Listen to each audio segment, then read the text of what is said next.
ఇవాళ మాట్లాడితే ఇంకోటి ఏమంటారు, మేము మేడిగడ్డ కాడ నీళ్ళు ఎత్తుమంటే మేము తమ్మిడి హట్టి కడతాం, మేము తమ్మిడి హట్టి కడతాం. ఎవడొద్దానండి నేను తమ్మిడి హట్టి కట్టంగా?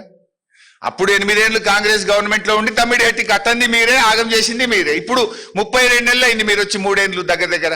ఇప్పుడు తమ్మిడి హట్టిలో 3 ఏళ్ళలో తట్టేడు మట్టి ఎందుకు ఎత్తలే? తమ్మిడి హట్టి కట్టంగా ఎవడు ఆపిండు? ఇవన్నీ రాజకీయాలు.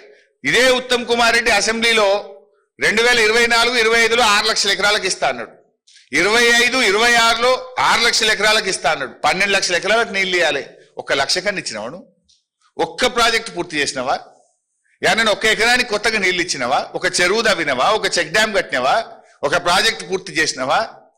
ఎంతసేపు బీఆర్ఎస్ మీద పడేడ్చుడు, మమ్మల్ని తిట్టుకుంటూ తిరుగుడే తప్ప ఓ ప్రాజెక్టు పూర్తి చేసింది లేదు, ఓ చిత్తశుద్ధి లేదు, అసెంబ్లీలో చెప్పిన మాటలకు విలువ లేదు, ఓ నిజాయితీ లేదు. ఇక మొన్న ఎప్పుడో ముఖ్యమంత్రి గారు ఈ దేవాదుల మీద చిత్తశుద్ధి మీరే చూసిండ్రు టీవీల్లో లైవ్. దేవాదుల ఏ బేసిన్ లో ఉంటది? బేసిన్ తెలియదు, బేసిక్స్ తెలియదు లకు. ముఖ్యమంత్రి గారు రివ్యూలో దేవాదుల ఏ బేసిన్ లో ఉంటది అని అడుగుతున్నాడు. You don't have minimum basics. ఇది మీరు రాష్ట్రాన్ని నడుపుతున్నటువంటి తీరు. ఇవాళ ఈ కరువు పరిస్థితుల్లో, ఈ ఎలినినోలో ఇవాళ ఈ రాష్ట్రానికి వరం కేసీఆర్ గారు కట్టిన ప్రాజెక్ట్. సీతారామాలో ఇవాళ మోటార్లు నడుస్తున్నాయంటే బీఆర్ఎస్ ప్రభుత్వం కట్టింది కనుక ఇవాళ సీతారామలో నీళ్లు ఎత్తగలుగుతున్నాం మనం. ఇవాళ రోజు 1600 క్యూసెక్కులు సీతారామ ప్రాజెక్టులో ఎత్తి ఖమ్మం జిల్లా వైరా మరియు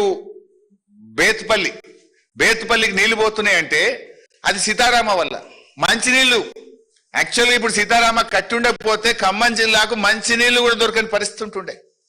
ఇవాళ బీఆర్ఎస్ కేసీఆర్ గారు చేసిన కృషితో సీతారామ మోటార్లు ఆన్ చేసి బేతుపల్లి వైరా రిజర్వాయర్లు నింపితే ఇవాళ సాగునీటికి తాగునీటికి అవకాశం దొరికింది. ఇవాళ దేవాదులలో మీరు అన్నారం సుందిల్లా బ్యారేజ్ గేట్లు మూయండి, నీళ్ళు ఎత్తండి అంటే 2 ఒకటే డిజైన్, అట్లెట్లు ఎత్తామన్నారు. మరి సమ్మక్క బ్యారేజ్ కూడా మేమే కట్టినాం కదా. అదే గోదావరి నది మీద మేడిగడ్డ కింద కట్టిందే సమ్మక్క బ్యారేజ్. మరి సమ్మక్క బ్యారేజ్ గేట్లు మూసేసి మంచిగా నీళ్ళు ఎత్తుకుంటలేరా మీరు?